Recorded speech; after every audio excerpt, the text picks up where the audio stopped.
Hello, welcome to this video on compound inequalities. And I like to mention at the beginning of the video, so I don't forget, to like this video if you find it helpful. Subscribe for more math help and drop a comment or question below to engage with me about the content of this lesson.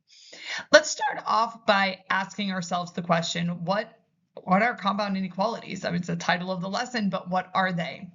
Well, the word compound implies more than one part. And what I often encourage my own students to do is think about how you've seen these words used in other areas. So we've got this idea of compound, more than one part. We're going to have more than one part to the inequality, maybe more than one inequality. Well, you might have seen this word in English class if you've talked about compound sentences. Those are sentences that could be written as two sentences, and we find a way to compound them or join them together into one sentence. Or you might think about compounds in science class. So we have, say, water. Okay, water is H2O, and it is comprised of more than one element. In math, compound inequalities are two inequalities joined by the words and or. So there's two different variations of a compound inequality, one that contains the word and the other that contains the word or, and we will look at both of those as well as some common misconceptions and mistakes that you might make when dealing with them. Now, we've actually already looked at some of these in previous videos, so sometimes I like to, in the practice set specifically, just kind of stretch you a little bit and see what you'll do. So if you've been participating and you've been looking at the practice videos, then you've actually seen some examples of compound inequalities already. Let's start by looking at these and inequalities. In these inequalities, the variable must meet both requirements in order for the inequality to be true. And we want to talk about what it is to be true, meaning if I pick a value and plug it in, I'll get some kind of true statement like 1 is less than 2. Okay, so in these inequalities, the variable must meet both requirements. Here's an example. X is greater than or equal to 2, and X is less than 6. In other words, both of those requirements need to be met. X must be greater than or equal to 2, and X could also be must also be less than 6. So the number 8, well, let's take a look at the graph, okay? Let's take a look at the graph. So here's our number line. And we have 0, 1, 2, 3, 4, 5, 6. Okay, and we'll go out a little bit more. And the value for X must be greater than or equal to 2. So we've got or equal to, so we'll have the solid circle right there, greater than, and it's also got to be less than 6, meaning we'll have the open circle right there.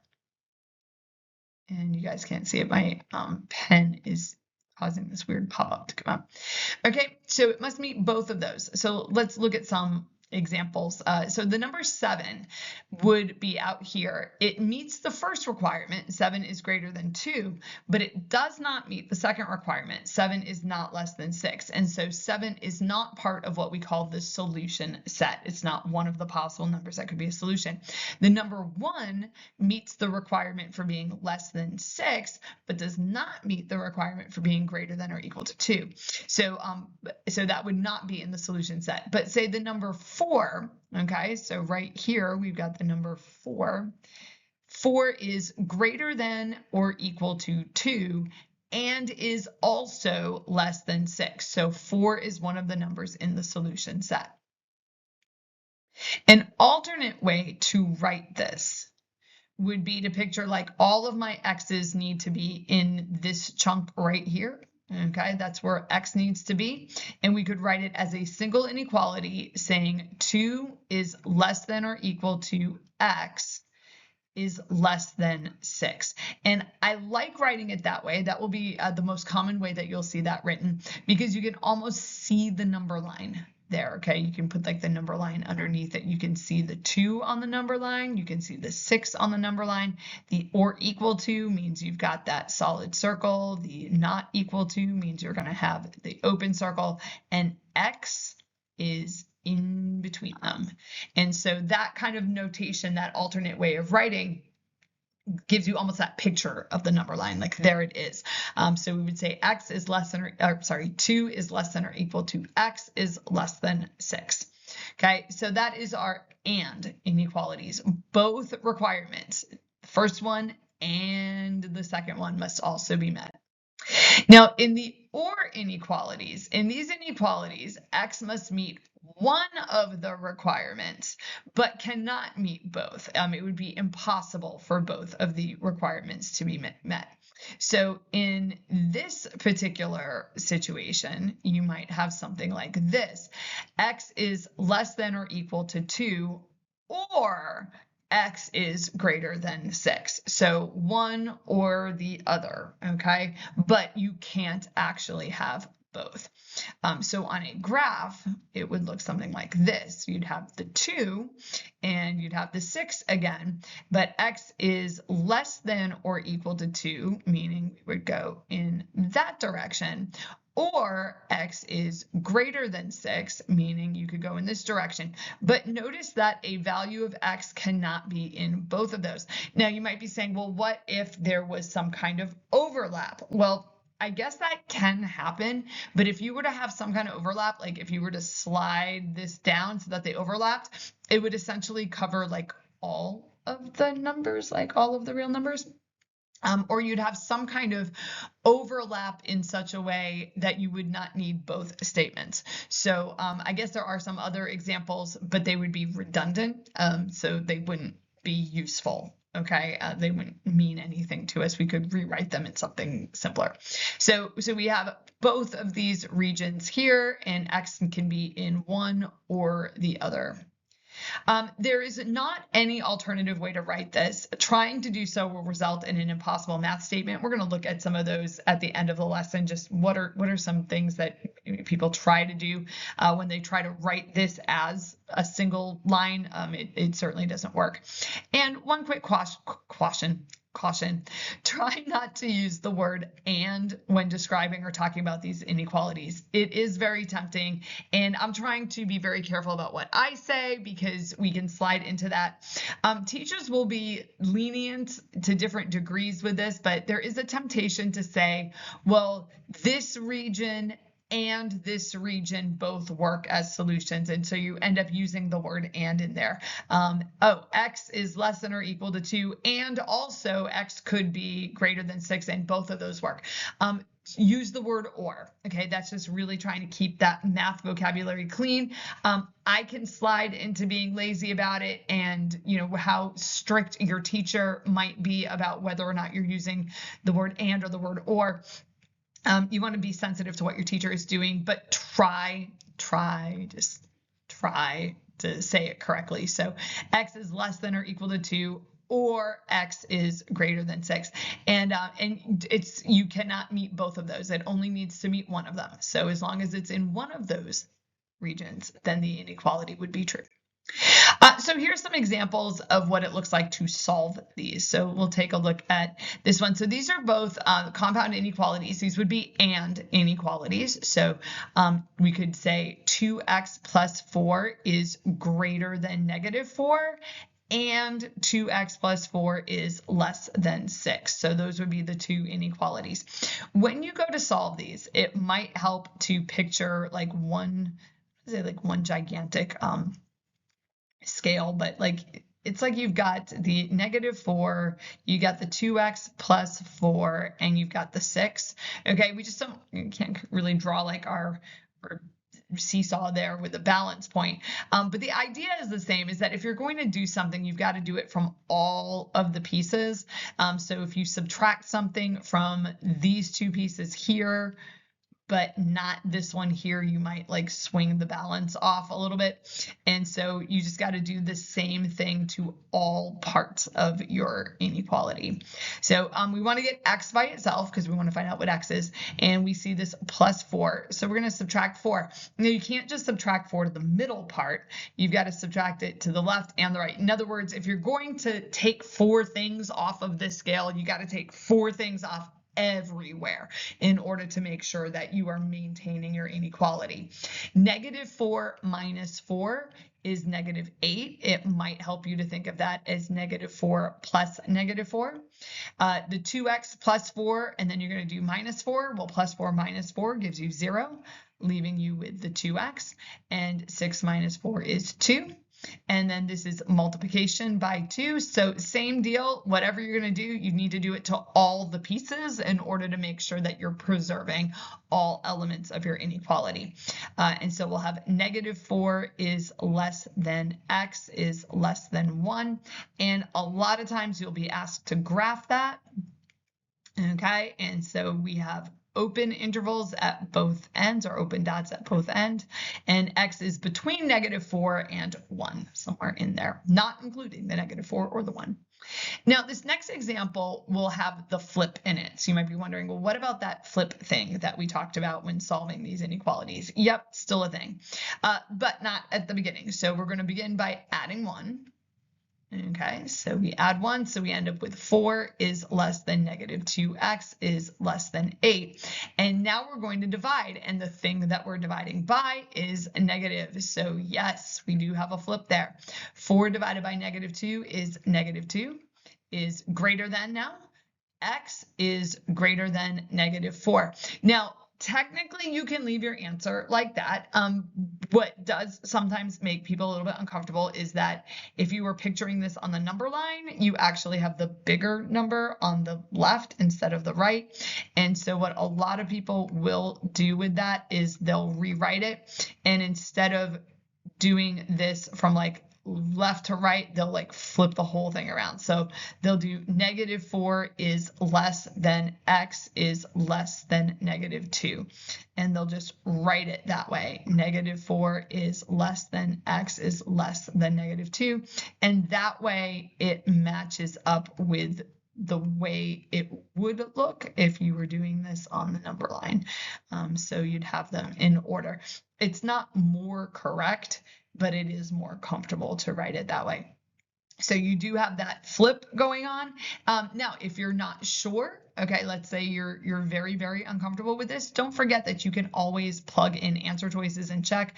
So -3 would be in that interval. Let's go up and just check that out up here. So we'll do a quick check and just see if -3 works. So 3 is less than -2 times -3 minus 1 is less than 7. -2 times -3 is +6. And +6 minus 1 is 5. And you'll notice we get 3 is less than 5 is less than 7, which we know is true. In other words, both of those inequalities did work. 3 is less than 5 and 5 is also less than 7. So both of those work. And so now I'm fairly confident that yes, I got this in the right order. All right, if it's an or inequality, you actually have to solve each one separately. And this can drive students crazy when we get to something called absolute value inequalities, which is sometimes covered in Algebra 2. They're not super common to see. So, but if you do see that, we have a 1 missing right there. There we go. So you can go ahead and fix that.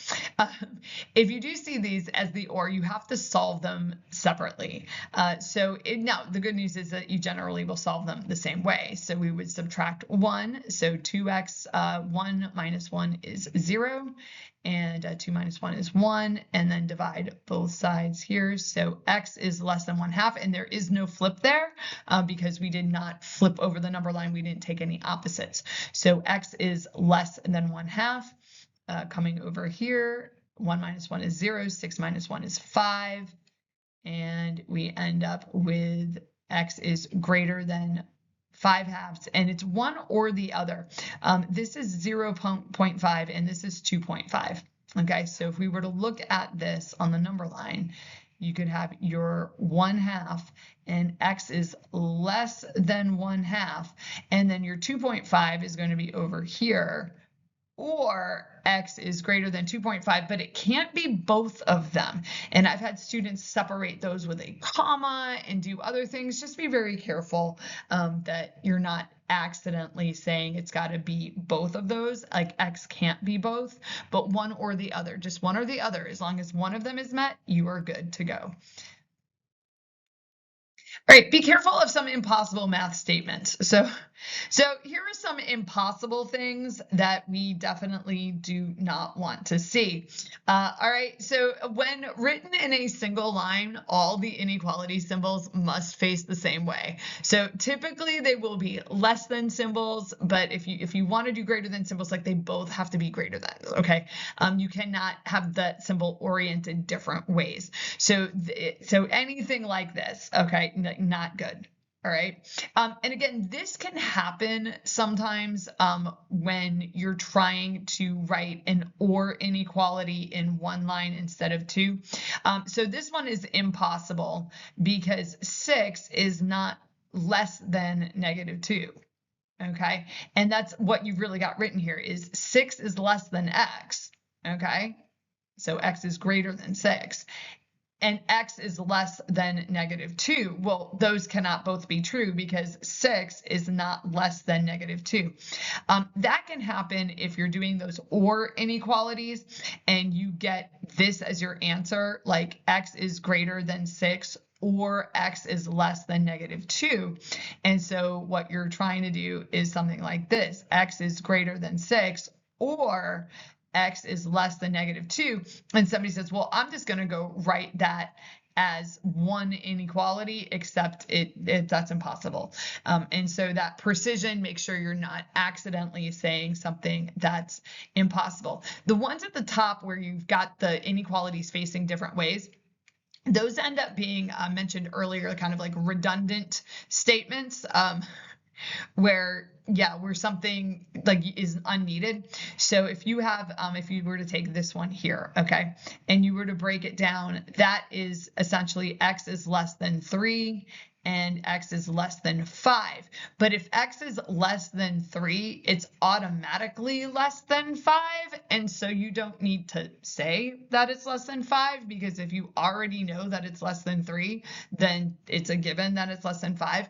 And the same with this one up here, is you've got like X is greater than -2 and X is greater than 3. Well, if X is greater than 3, then it's already automatically greater than -2, and you would not need to write it. So you've got these like overlapping statements where you don't actually need both of those statements, or you've got something that's impossible and can't be true. So just be really, really cautious and wary of those. So what are some real life examples of compound inequalities? I tell my students sometimes that inequalities are much, much more common than equations in real life. You go out on the highway, there's a speed limit, and sometimes you'll see a minimum speed, especially on a highway, okay, because they don't want you going 25 miles an hour on a highway. But it's not like with our speed limits, like you have to drive the speed limit. You have to drive exactly 30 miles per hour, no faster, no slower, or the cops will pull you over. That's just not how it works. So some examples here are medical test results. So I picked vitamin D.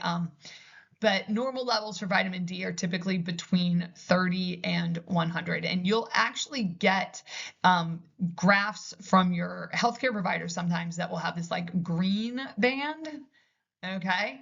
And then it will be shaded maybe orange or yellow outside that band. Let's put the on the 100 there. And then you'll have your value. Okay, and maybe your value is right there. And if your value is sitting out there, there'll be some kind of note from your doctor.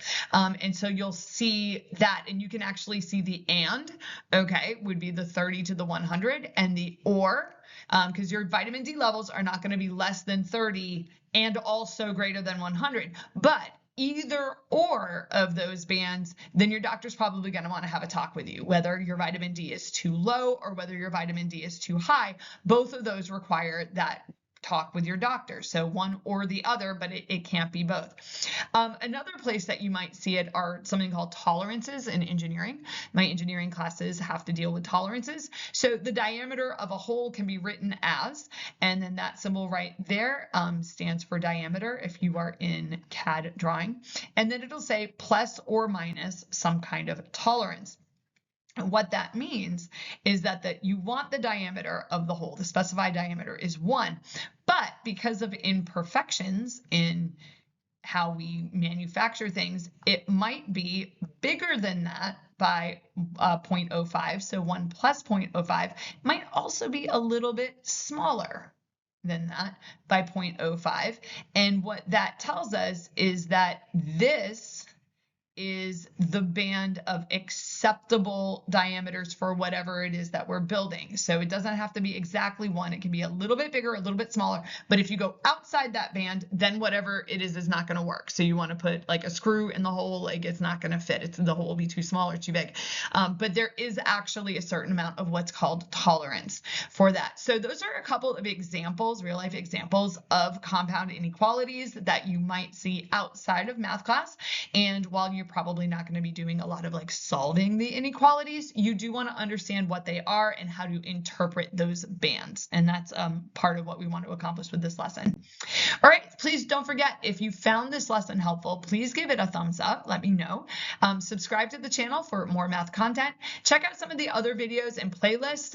Starting to accumulate some substantial playlists on things like multiple choice questions and how to use Desmos as a graphing calculator. So check those out, and check out the practice set for this lesson so that you can practice the concepts that we went over today. Thank you so much, and I'll see you in the next one.